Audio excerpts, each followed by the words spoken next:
guys, we're almost at the halfway point. I feel like we don't really know about all the teams, right? And you have so much time to figure that out. Yeah.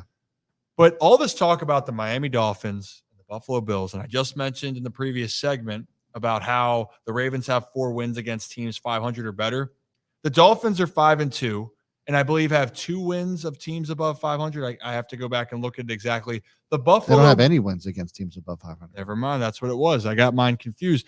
Buffalo had some impressive wins, but then lose the teams that you would scratch your head at in the situation, the Patriots being one.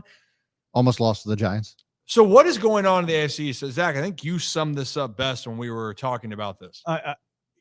It is insane because no matter how things change in the AFC East, everything stays the exact same. It is just an endless, brutal cycle of the Dolphins can't beat the Bills can't beat the Patriots can't beat the Jets can't beat the Dolphins. And it's just every year we play this 6 cycle of what's going to happen, especially since Brady left, of, oh, it's wide open. What's going to happen?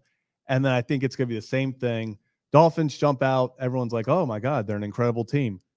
Then they're going to lose 5 straight somehow. And the Bills are just going to be handed the division that they really, I don't think should win. Yeah. I don't think, like you said, who are the Bills? Who are the Dolphins? Who are the Jets? Each week it's a different team. It's a completely different team. I mean, if the Jets had Rodgers, I think it's a shoo-in that they're the best team just because of that defense plus Rodgers.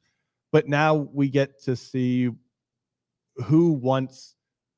I have to go with the Bills just because they beat the Dolphins. We've seen them when the Dolphins play a decent team. They've put up 2 pretty poor performances. I have to also wonder who the Jets are going to be.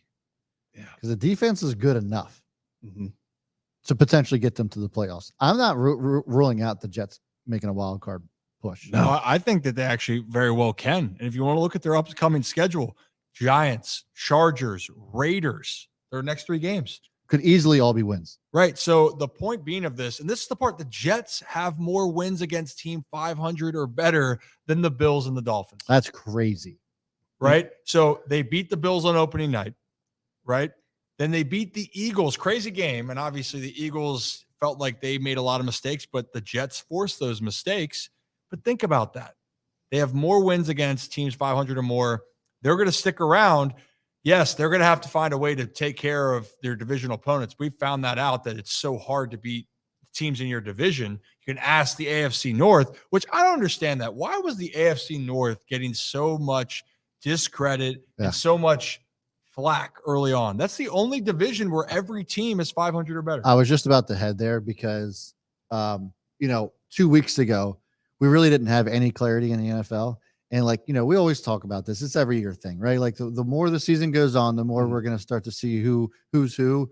And the AFC North is by far the best division in football, period. It's not even close. Give me a division that's better. The AFC West kind of feels like the old AFC East, and that it's the Chiefs and nobody else. And, the AFC East, it was the Patriots and nobody else.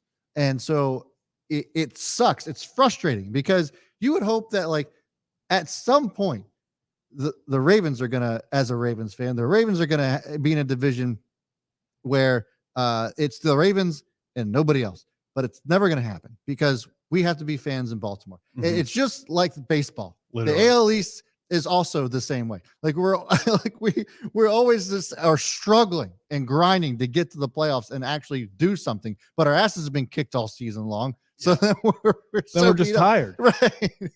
But nevertheless, there's definitely clarity so far. Clarity starting to form. We don't know what the AFC East is going to do, but the AFC North looks like everybody's a dog. Every team, their dog. And you would think that the Steelers were going to roll over and be a shitty team. They're not, and they never are. And here's the thing: Zach actually had this tweet out earlier. Shout out you.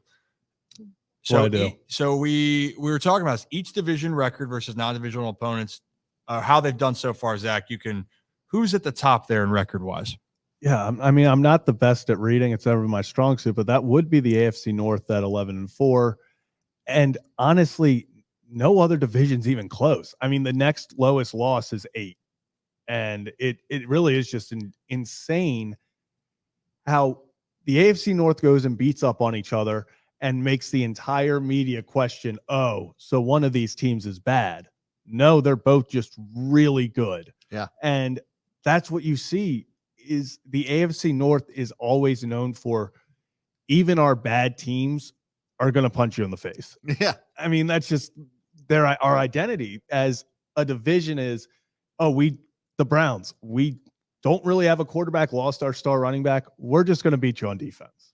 Yeah, I mean, right now, the worst team in the division is the Cincinnati Bengals, a team that have played better the last couple of weeks. Joe Burrow looks like he's getting healthier. And we talked Pittsburgh, you can never count out. I'm not saying that Pittsburgh is a, top to bottom Super Bowl contender. And we're not saying that the Cleveland Browns, all these teams are the Super Bowl contenders right now. We think Baltimore is just because of roster construction. Mm-hmm. But if you're looking around the rest of the AFC, teams that are in last place, Denver Broncos in the AFC West, that's tough. The AFC South, the Titans are having their struggles, right? The Patriots are 2-5. They're up and down. And then you go to the NFC East, 2-win teams, Cardinals 1-6. And then the Panthers sitting at 0-6. I mean, the first off, the NFC South is not very good. But so I think that the credit needs to be put back on the AFC, that there is a legitimate chance, Brad. There's going to be 3 teams that could represent the AFC North in the playoffs. Every year, bro.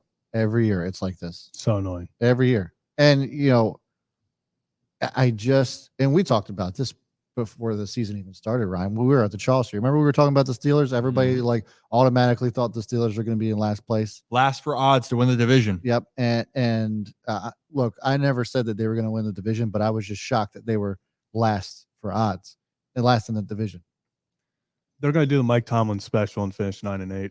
That's exactly what they'll do. I mean, he doesn't finish below 500, so that's like their floor. But I will say, kind of going back to the AFC East, Jets, if you want to make the playoffs, trade for PJ Walker. Give the stud a chance. Well, what about this question right here? If the Jets make the dance, do you go to the science major at QB or stick with Wilson? As I just said, trade for PJ Walker. Yeah, but you have to go with Zach Wilson. I mean, really? Yeah. I'll believe it when I see it with Rodgers. I mean, we've seen him throw, but there's a lot that has to happen. Yeah, it's just there's a big step between him throwing the football and him playing in a playoff game. For sure.